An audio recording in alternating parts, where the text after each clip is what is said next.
7.1 you will find is pretty familiar because it is review, and so are the next couple sections. So what I do ask is to pay extra attention because there are a few new things that are going to be coming in, and this is really a foundation for some pretty complex problems that we're going to be trying to solve and build off of. So you're really going to want to build off of this 7.1 and 7.2 that we're about to tackle. So the objectives for this section are to be able to visualize the solutions of a system of equations. Visualize in meaning that you truly understand and can see what you are finding.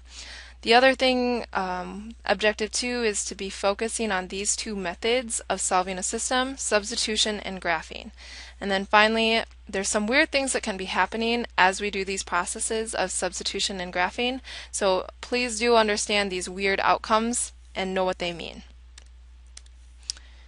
Here's some vocabulary for a section.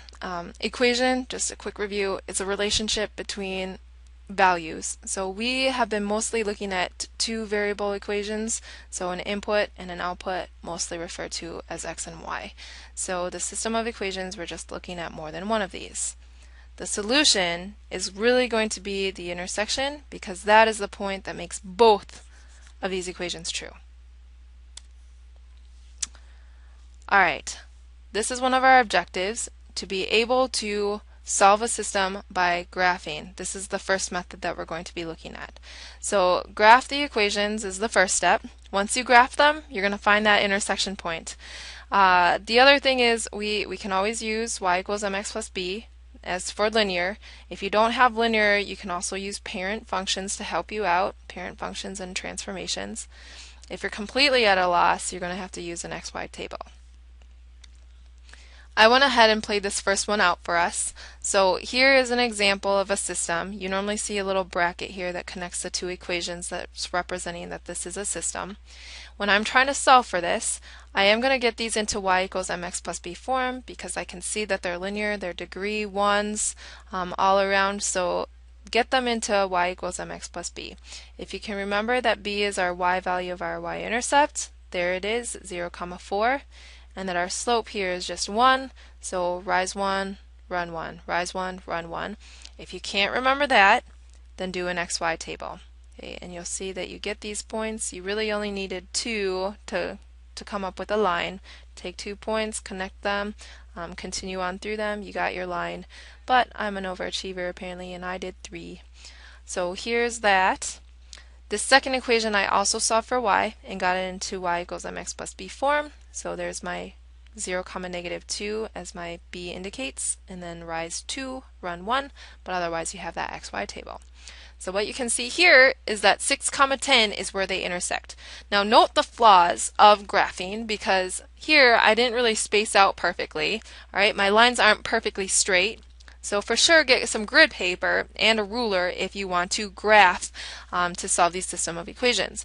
I do also have technology to help me out here, so I graphed these two equations that I solved for in y equals mx plus b form, and you can also see that 6, 10 is my point of intersection. It is the one point that would be on both of these lines, so therefore the solution that makes both of these equations true. And you can even see that, just for kicks, I went in and plugged in 6 and 10 for my x and my y, and you can see, yeah, that 6, 10 makes both of my equations true. Method number 2 that we're going to be looking at is solving a system by substitution. This is that other objective. We've been able to kind of visualize what's going on. We looked at graphing to solve a system. Now we're going to look at substitution to solve a system. So go ahead and write these down, but otherwise I'm going to do an example. Okay, so up here I did do method 1, or I'm having that as our visual representation that we are expecting 6, 10 because this is the same system that I'm trying to solve for. So the first step was to pick an equation. It can be the one that looks simpler to you, to find a variable by itself. I'm just going to pick the top one because they both seem equally easy to solve and get a variable by itself. Step 2 is to pick a variable to get by itself. I wouldn't choose x because technically there's a negative attached to that, and then I'd have to get rid of that. So I'm just going to solve for y. Y, I'm going to subtract negative x now that I changed it into plus a negative, but that's ultimately adding. So 4 plus x. And I like to box this, and it just brings in the last step, we're going to come back to it, and it just tells me exactly where it is. So now my third step is to look at my other equation, the one that I have not touched yet. It is this one right here. And what I'm going to do is I'm going to kick out the variable that I just solved for. I just solved for y. So this is the y that I just solved for. I'm going to not even write it right now. I'm going to write everything else because I have kicked that y out. And if they are equal to each other, if someone is my equal, then they can substitute for me. Well, this 4 plus x is this y's equal, so we're going to plug in that 4 plus that x. So 4 plus x, there we have it. So that goes in for my y. Now, you'll notice this is a one variable equation, just the x, and we can solve for that by just using some algebra techniques. So this is step 4. Let's solve for this one variable equation. So like terms can be lumped together. We have 4 plus and then negative 1x equals negative 2, and then subtract off my 4. Negative 1x equals negative 6 divided by negative 1 divided by negative 1. X is equal to 6, just like we expected. And I must have skipped a step. So if that was step 5, sorry. I skipped a step somewhere in here, but you can kind of go through my steps that I listed out. Step 5, I am going to now go back to my box expression in step 2. Y equals 4 plus, we knew it was x, but now that we know x, we're going to sub that in, y equals 10. Alphabetical order, we have 6, 10, xy. There we got the point that we fully expected. One thing that I am just going to throw out here, if you ever have two unknown variables that you want to solve for, you need two equations. If you ever wanted just one unknown variable, like 2x plus 1 equals 8, you only need one equation to solve for that one unknown. If we had three variables to solve for, like x plus y equals 4, if you needed to solve for x, y, and z, you would need three equations to do that. So we had two variables, two equations. That will come in later. Alright, so choices, we can clearly see that either substitution works or graphing works, so take your pick.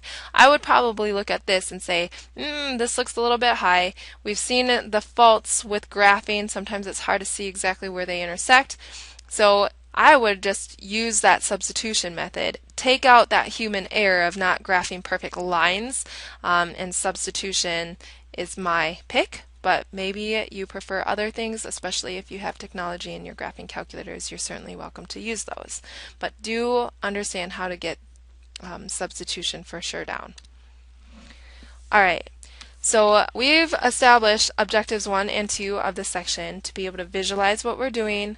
We're also using substitution and graphing to solve for a system. Now what we also need to know is some weird things can possibly happen, so we need to identify these weird things. So one solution, the implications, we just saw that we find there is exactly one intersection, right? So that's a good implication of that. When we graphed this just now, we saw that it looks something like this. Exactly one place of intersection, and we got a definite y equals 3 and x equals like 2, something like that. Okay, so I want you to think, what does infinite solutions look like? What are the implications of infinite? What would that look like? And do you know what would happen in the substitution process that would suggest infinite solutions? Also think about no solutions. Think about it. Pause me. Truly think about it. I know you're probably not going to do that, so here it is. So infinite solutions, we have the graphs or the equations are equivalent, or you could also say same line. Okay, they intersect everywhere. So an example of this would be something like 2x plus 1 equals y, and then 2y equals 4x plus 2. They're two different equations, right? So more than one equation is what we're looking at. But if you would notice, if you solve for y, in this bottom equation, you're going to divide this by 2 and thereby divide everything on this side by 2. What you would get is that very same equation. When graphed, it's going to look something like this. The lines would be right on top of each other. Alright, so that's the visual representation. The other thing visually, what happens in the substitution process is you're not going to get like an x equals 3, y equals -1.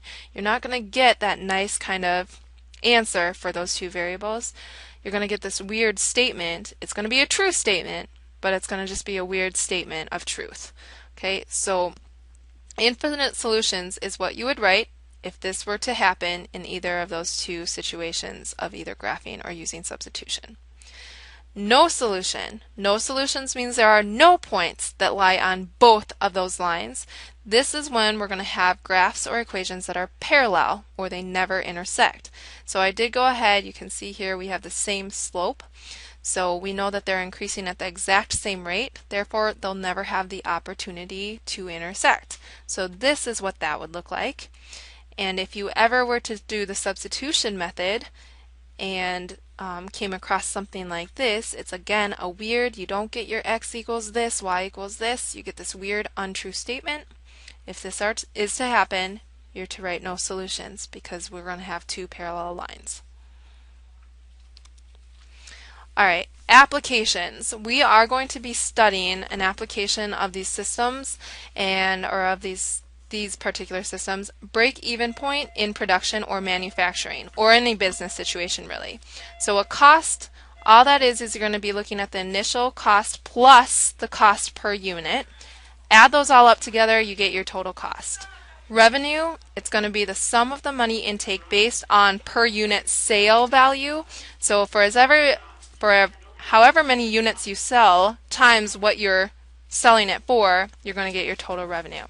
And then finally this break-even point, it's where your R equals your C. So I'm going to help you with this number 67. It's a small software company that invests $16,000. You might be looking at this word invests and thinking, what exactly is that? Is that a cost? Is that a revenue? This is going to be in that cost. It's a cost that you hope to gain back, but when you invest in something, you're going to be spending in order to hope to get that back. So cost 16,000, that's going to be that initial value. Okay, so 16,000. To produce a software package that will sell for 55.95, I should say each probably. Okay, so that's going to be something that's going to be sold. So we have revenue, and then we know that it's 55.95. These units are going to be sold for that. So as many as we sell, we're going to have to multiply it to that cost to get our total intake. Each unit can be produced for $35.45. So what we're going to do is we're going to total this up. There we are. You guys all just came in, so you'll hear yourself later. Okay, so how many units must be sold to break even? I've helped you set this process up. Here's your system. What you're going to want to try to do is figure out when are these equal. At this point, you can just go ahead and put y's here, because if you were to graph your cost, I mean, this is really going to be off, but your cost is going to look something like this, right? And what you're hoping for, as you sell so many units, X is the number of units that you're either producing or selling, number of units. As you sell more units, you're going to be hoping that eventually that line is going to catch up and you're going to break even. And then eventually make more money. Yay, says Jada. Okay, so I'm going to make you do that yourself. We'll have a discussion about this one. How many units must be sold to make a profit of 60,000? What would you do differently in the setup, and how would you solve that? Alright, here's your homework, your 7.1. I do want to show you for number 52 that this should say system, that you are going to be choosing a system and they're not always all linear. So you'll see that here, ooh darn, we have a quadratic, but luckily we just made a book about that. So I'm going to say, I'm going to graph these. Wait, is this for our class? Mm-hmm. Darn it. So if you were to graph these, you could subtract x squared from both sides. You're going to get y equals negative x squared plus 2. It's just a quadratic that's been shifted up 2 and flipped. So there it is. You can see that right there. And then here is just a line. There that is. These are never going to intersect. So what we can say is no solution for this case. I would like you to try this one algebraically for number 52, see what you get, and we can hold a discussion down on that as well. All right, good luck.